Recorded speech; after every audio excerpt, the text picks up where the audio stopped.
Welcome to YouTube channel GK GS with Manish sir. आज 9 सितंबर 2023 है और आज की जितने भी महत्वपूर्ण करंट अफेयर होंगे वो हम इस वीडियो में डिस्कस करेंगे। इस वीडियो का पीडीएफ आपको टेलीग्राम पे मिलेगा जिसका लिंक वीडियो की डिस्क्रिप्शन बॉक्स में है। तो आइए शुरू करते हैं आज का महत्वपूर्ण करंट अफेयर। आज का पहला प्रश्न है, विश्व फिजियोथेरेपी दिवस कब मनाया गया है साथियों? तो यह मनाया गया है 8 सितंबर को विश्व फिजियोथेरेपी दिवस। अब इस महीने में और कौन कौन से महत्वपूर्ण दिवस मनाए गए हैं? तो अब तक साथियों 4 दिवस मनाए गए हैं महत्वपूर्ण वाले, जैसे कि विश्व नारियल दिवस 2 सितंबर, राष्ट्रीय शिक्षक दिवस कब मनाया गया है? तो 5 सितंबर को, अंतर्राष्ट्रीय चैरिटी दिवस 5 सितंबर, अंतर्राष्ट्रीय पुलिस सहयोग दिवस 7 सितंबर को मनाया गया है साथियों। कब मनाया गया है? तो 7 सितंबर को। अब अगला प्रश्न आपका है, INS सुमेघा ब्राइट स्टार 2023 अभ्यास में भाग लेने किस देश में पहुंची है साथियों? तो INS सुमेघा पहुंची है मिस्र में। कहाँ पहुंची है? मिस्र में। अब मिस्र में पहुंची है तो मिस्र की राजधानी है काहिरा। मिस्र की करेंसी क्या है? तो इजिप्टियन पाउंड। मिस्र को ही साथियों इजिप्ट कहते हैं। और मिस्र के प्रेसिडेंट कौन हैं? अब्देल फतेह अल सीसी साथियों यहाँ के राष्ट्रपति हैं। अब कुछ महत्वपूर्ण सैन्याभ्यास हैं, जैसे कि भारत और सिंगापुर के बीच बोल्ड कुरुक्षेत्र सैन्याभ्यास होता है, भारत और जापान के बीच शिन्यू मैत्री सैन्याभ्यास होता है, भारत और जापान के बीच फिर से साथियों धर्म गार्जियन भी होता है। तो आपने क्या सीखा? धर्म गार्जियन, शिन्यू मैत्री सैन्याभ्यास भारत और जापान के बीच, और भारत और सिंगापुर के बीच बोल्ड कुरुक्षेत्र सैन्याभ्यास होता है। भारत और मालदीव के बीच एकता सैन्याभ्यास होता है। भारत और उज्बेकिस्तान के बीच दस्तलिक सैन्याभ्यास होता है।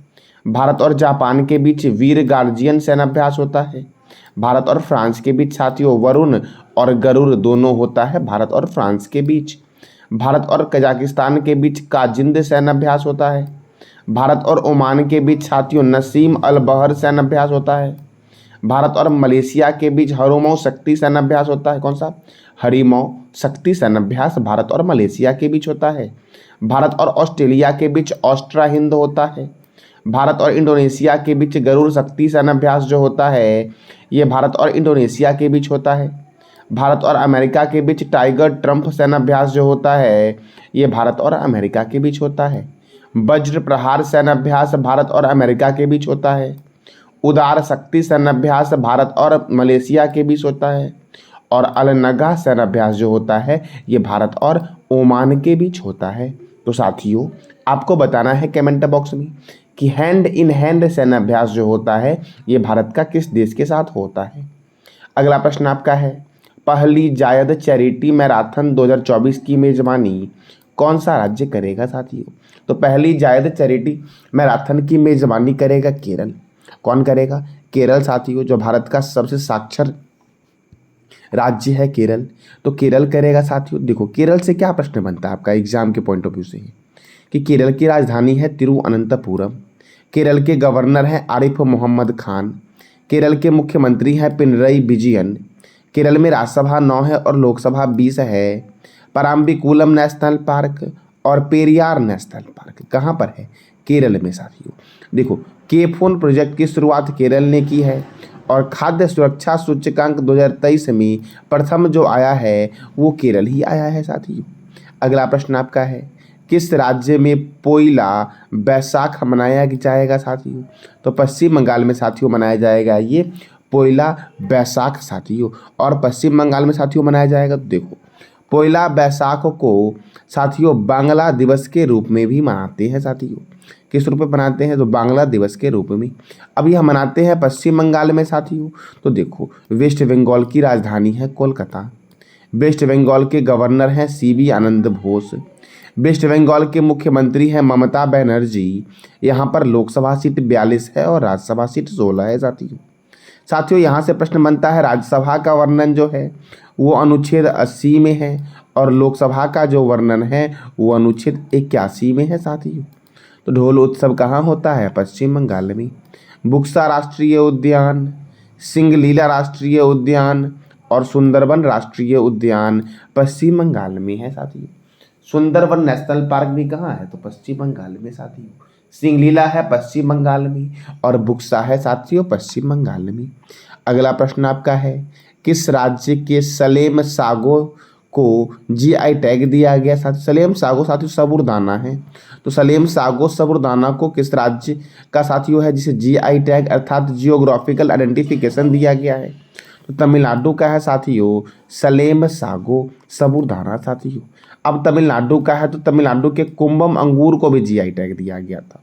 सर्वप्रथम जीआई टैग दिया गया था 2004 में दार्जिलिंग के चाय पत्ती को, और जीआई टैग साथियों 10 वर्ष के लिए वैलिड होता है। अब तमिलनाडु के साथियों दिया गया है साबूदाना को, तो तमिलनाडु की राजधानी क्या है? चेन्नई। तमिलनाडु के गवर्नर कौन है? आर.एन. रवि।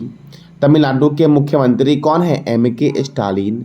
तमिलनाडु में राज्यसभा 18 है और लोकसभा कितना है? तमिलनाडु में साथियों तमिलनाडु नाडु साथियों, तो देखो 939 है तमिलनाडु में, कितना है? 39 लोकसभा सीट।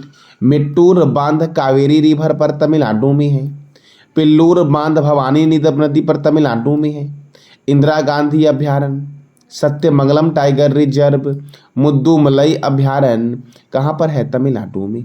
गुंदई राष्ट्रीय उद्यान, मन्नार की खाड़ी मरीन राष्ट्रीय उद्यान, राष्ट्रीय गन्ना प्रजनन केंद्र कहाँ है? तो कोयम्बटूर में, जो तमिलनाडु का एक शहर है कोयम्बटूर। दक्षिण भारत का मानचेस्टर कहा गया है कोयम्बटूर को साथियों भारत का मानचेस्टर है अहमदाबाद, और उत्तर भारत का मानचेस्टर जो है वो कानपुर है। तो आपको बताना है कानपुर किस रिवर के किनारे है साथियों? अहमदाबाद जो है वो साबरमती नदी के किनारे है। देखो, इंदिरा गांधी परमाणु अनुसंधान केंद्र का हेडक्वार्टर है कलपक्कम में, और कलपक्कम किस राज्य में है? तमिलनाडु में है। और इंदिरा गांधी परमाणु अनुसंधान केंद्र की स्थापना कब हुई थी? 1971 में हुई थी। थेप्पाकुड हाथी शिविर नीलगिरी में मुद्दुमलाई राष्ट्रीय उद्यान के अंदर में स्थित है थेप्पाकुड हाथी शिविर साथियों। और मैंने अभी तुरंत बताया कि तमिलनाडु के कुंभम अंगूर को जीआई टैग दिया गया है। अगला प्रश्न आपका है, हाल ही में किस शहर के पुलिस ने वरिष्ठ नागरिकों की किसकी साथियों? तो वरिष्ठ नागरिकों की सहायता के लिए सवेरा योजना की शुरुआत की है साथियों। तो सवेरा योजना की शुरुआत की गई है प्रयागराज पुलिस के द्वारा साथियों। अब ये प्रयागराज है उत्तर प्रदेश में, तो देखो साथियों लखनऊ है गोमती रिवर के किनारे, दिल्ली है साथियों यमुना रिवर के किनारे, पटना जो है ये गंगा और सोन के संगम पर बसा हुआ है। तो आपको बताना है प्रयागराज जो साथियों आपका है अर्थात इलाहाबाद, ये कौन से रिवर के तट पे बसा हुआ है? अब उत्तर प्रदेश के साथियों प्रयागराज पुलिस ने शुरू किया है यह सवेरा योजना। तो उत्तर प्रदेश की राजधानी है लखनऊ। उत्तर प्रदेश के मुख्यमंत्री हैं योगी आदित्यनाथ। उत्तर प्रदेश के गवर्नर हैं आनंदीबेन पटेल। यहाँ पर राज्यसभा 31 है और लोकसभा कितना है साथियों? तो 80 है साथियों। देखो, दुधवा नेशनल पार्क, बखीरा वन्य जीव अभयारण्य, पीलीभीत राष्ट्रीय उद्यान, रामगंगा परियोजना रामगंगा नदी पर उत्तर प्रदेश में है, रिहंद परियोजना रिहंद नदी पर उत्तर प्रदेश में है। साथियों एक परियोजना है सौरिहंद है सतलज नदी पर। तो आपको बताना है सौरिहंद परियोजना किस राज्य में है? शारदा परियोजना शारदा और गोमती नदी पर है। भारतीय चीनी तकनीकी संस्थान का हेडक्वार्टर कानपुर में है, और कानपुर है गंगा रिवर के किनारे। अयोध्या है सरयू रिवर के किनारे साथियों। भारतीय दलहन शोध संस्थान का हेडक्वार्टर कानपुर में है। औद्योगिक विश्व विज्ञान अनुसंधान केंद्र का हेडक्वार्टर लखनऊ में है। केंद्रीय औषधि अनुसंधान केंद्र का हेडक्वार्टर कहाँ है साथियों? तो लखनऊ में है। केंद्रीय वनस्पति अनुसंधान केंद्र का हेडक्वार्टर कहाँ है? तो लखनऊ में है साथियों, और लखनऊ है गोमती रिवर के किनारे। अब अगला प्रश्न आपका है, हाल ही में दूरसंचार विभाग के सचिव कौन बने हैं? तो नीरज मित्तल बने हैं दूरसंचार विभाग के सचिव। अब साथियों और भी अध्यक्ष और चेयरमैन बदल गए हैं, वो देखते हैं।